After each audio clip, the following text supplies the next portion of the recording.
this day.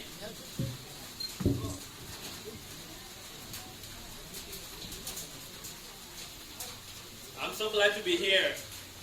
Balwasi. Jaywasi. And there is something they say, Bharat Matagi. Yeah, I'm so happy to be here. The honorable guest of honor, respected leaders of various government and non-government organizations present, all respected invited guests, local leaders of this region, highly esteemed organizing committee, distinguished guests, ladies and gentlemen. It's a wonderful occasion that you people are doing to have an annual general conference. It is my first time to see such an event, not even in my country, not even in my region, but the first place I have come to this place to be with you in such an event. This is a great initiative for you people to discuss the problems facing this region. Guest of honor, sir, and the president, with your due respect, allow me to introduce a few people I came with so that they can know them.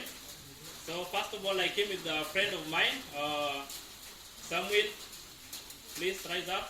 He's a professor from South India. He was teaching at a Bible college and recently came here to Silchar. He will be working with youths in the colleges around Silchar. And secondly, I came with the president of Children of Hope India, Mrs. Janu Ashami, the one just standing here. Please clap for her. She has been working very hard with me after we met to make Children of Hope to be what it is today. And to your information also, guest of honor, Mr. President, is that this is not my first time to be here. I have been here, first time I came in May 2014. I was introduced to this place by Reverend Surin. Reverend Surin is here. He's my friend also.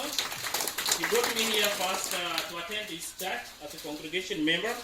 And there we started to discuss many things and valuable things that we can do to this region. A few meters from here, just in the church compound, I'm having my program for children. We started last year, and that is a great initiative for this region. And our program consists of three main projects. The first project is weekend free tuition class. So the free tuition class, we are teaching children English, because I noticed that most of the children go in Bengali medium school. So we initiated an English class for all these children, and mathematics. We also have games, and the third one is a new life scheme, which is a new initiative that our president, she came up with to benefit teenagers and those who have dropped out of school who are living in this region, and not only here, but also the region of Barak Valley. So we began this project to help children learn English, maths freely, and to be taught at no cost. The kids are also provided the highly nutritious meal for the program. We provide fruits, cakes, fruit juices, we provide eggs, and so many other things we provide. My organization has also started a life skill program for the youth who are school dropouts. This comes in a program called New Life Scheme, Navjivan. Our team began to train the girls on how to design beautiful flowers for sale. This was done by the president. And we're also consulting on how to start classes on stitching clothes, carpentry, masonry, and some other plumbing things that can help those who have dropped out of school or in this region to be self-reliant and self-sustainable in their future. And also for the boys, we started doing guitar classes to train them in playing guitar and music. So I know we'll be admitting more students, those are from this region, to do this so that it can help them. We have also provided various relief items to the families of the kids who are in our program. Recently, we organized a donation camp from NIT Silchar, and we distributed clothes to more than 55 children from different families in this village. And also, we provided toothpaste, toothbrush, Dettol hand wash, books, pens, and so for all our kids who live in this village. Why don't you clap for us for all these things? Oh, we are speaking in English. We may not be getting it. Oh, sorry. It's okay. Currently, we held a health camp at NIT Silchar with the help of the director of NIT, respected Professor N.P. Deshpande, who has been very supportive to me.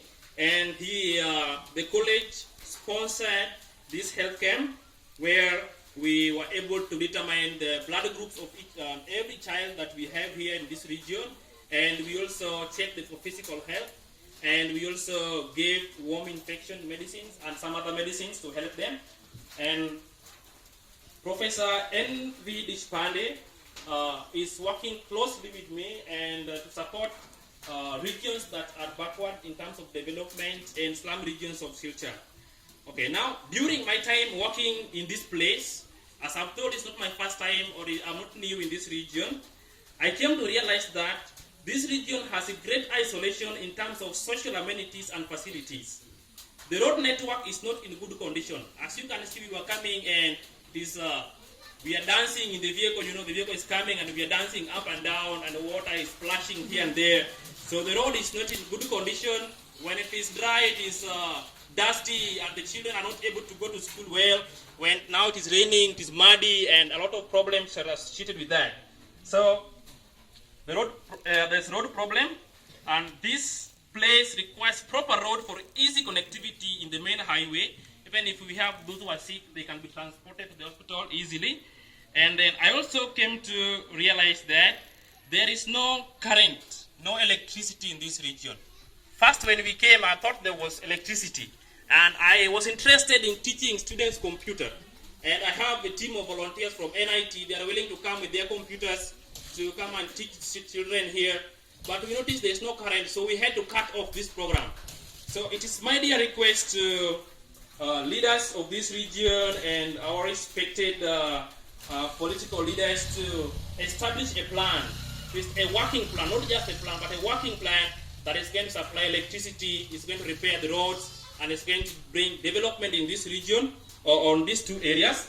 And I also came to realize that most people in this region cannot afford traveling to Silchar town for medical check-up because there is no also health facilities. We don't have any dispensary, there is no clinic, there is no dispensary. So I'm always with the children here. Every weekend I come here to be with the children. Some of them have skin rashes. Some of them I can see they have flu and some infection. But there is nothing I can do because we can't refer them to any medical facility that is around. So this is a great concern to me as individual. It's concerning me. I don't know how it concerns you people, that there is no health center, no clinic. I don't know how you think about it. But according to me, I request that we can establish a health clinic in this region so that we can help. Most of the ladies who want to deliver children, they have to go to Silchar Medical College. If you have a clinic here, just a walking distance. They will just walk and then we have nurses, we'll have doctors attend to them in this region, and that will help a lot. And so recently my organization decided to provide 7 first aid kits to different groups to assist many children and people of this village. These kits were given in groups so that if there's an injury, before we take the patient to Silchar Medical College or to any dispensary that is far away from here, we can do first aid. If there's a cut, we can close the cut, we give bandage, we give Dettol wash, we give for washing the wound, and we give so many antiseptic to help in this. And I also realized that this place may be lagging behind in terms of education, as most of the schools are taught in Bengali medium. As I mentioned before, that there is no English medium school. And this has a wholesome effect on the children as they will find difficulty when seeking employment nationally. Because when you study in Bengali medium, it means you have to work in Silchar or West Bengal. There is no other place. So it is going to be very hectic for children. As they grow up, they want to interact. They want to go to Delhi, they want to go to Bangalore, some want to go to Hyderabad to try for jobs there. But they have been studying in Bengali medium, so it will give them a problem. So we should at least establish one English medium school in this region to help our children to learn. Otherwise, also we can have a policy, parents, teachers, associations, the various public schools, to employ at least an English medium teacher for every school, for the children to learn communication in English. They just learn communication, even if there is no exam for this, but they can learn communication. They can learn how to speak, how to interact with others in English to help them alongside their certificate that they will find from various schools. And I came to realize that this region has a future because I'm interacting with the children. The children are very bright and the children have hope, and we can have hope in this young generation. The only thing we need is that we have to equip them, we have to make them and prepare them for economic development and empower them to rise of this region. The greatest investment we can make is in the children through giving proper health care, education, lighting, and power connectivity in, and the right information they need. I urge parents of various kids to do as much as they can to allow the children attend their schools on regular basis. And we also need to empower the girls of this region. We have to empower the girls to go to school. We have to encourage them by taking them to school and advising them accordingly. Recently, I don't know if it happens here, but these days, education qualification also determines whom your daughter or your son is going to marry in the current world. Girls who have not gone to school will have difficulty as time is going by. So we have to educate the girls, we have to take them to school. And for those who are already out of school, we need to equip them with various life skills and self-employing initiatives that will pave them way into good households in the future. And that is one of the agendas that my organization is working on right now and in the moment. And at this moment, the Right Honorable and respected Prime Minister of India, Narendra Modi, has initiated a scheme known as Prime Minister 15-Point Program. I know some of you must be knowing these things. This program has been initiated to bring light and to help minorities and those who are backward in development in all regions of India. So the question is, as people as we are living in Chaltakandi, how are we going to benefit from such a great program that has been initiated by our great leader?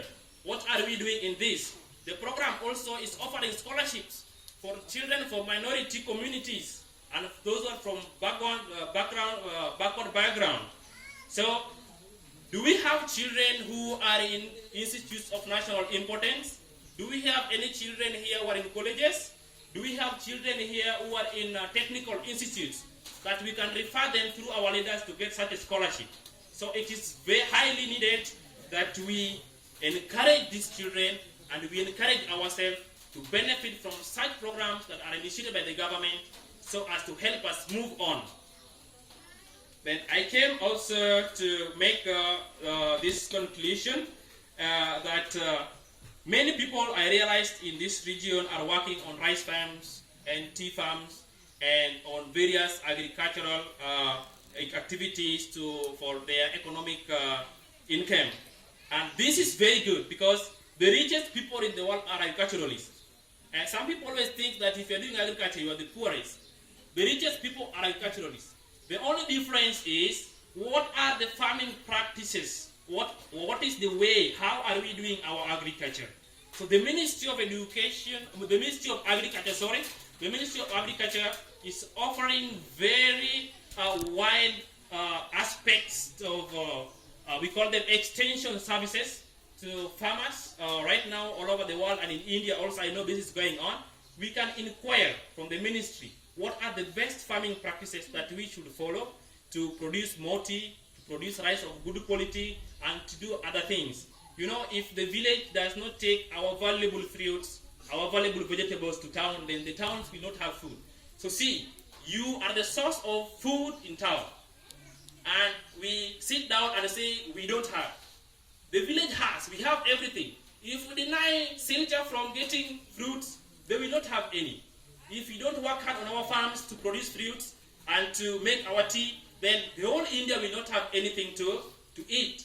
So let us work hard on our farms and let us be positive on whatever we do, and let us have cooperatives, groups to help us to have some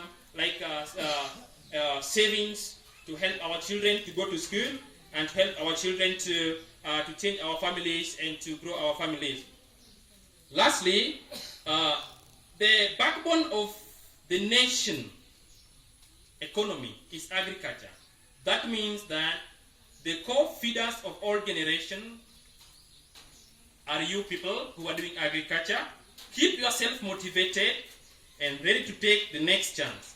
I believe the government and our leaders are going to make a plan after this meeting so that we will have electricity, we'll have the roads repaired, we are going to have a health clinic. My organization is willing to work with the community and the leaders and the people associated to establish a clinic if it is possible. So such things should be in our mind as we continue doing things. And to enable this region to grow, we have to not talk about the same thing every year. If this year we're talking about electricity, and next year we're talking about electricity, and next year again we're talking about electricity, the following year again we're talking about electricity, we are not going to develop. So the leaders and the people who are concerned, please, my team is willing to start computer classes free of charge from NIT engineering students. They want to come here and teach children computer. They want to help them learn. We need electricity. Bring this faster so that when we have electricity there, you will see how many students will come to teach computer. Thank you very much for listening, and I request the guest of honor, sir, because after this we'll be going back to Silchar, because ma'am here, she has new admissions for students in a hostel, so we'll not stay long. So with due respect, you will allow us after some time, we'll just finish. Thank you so much for listening.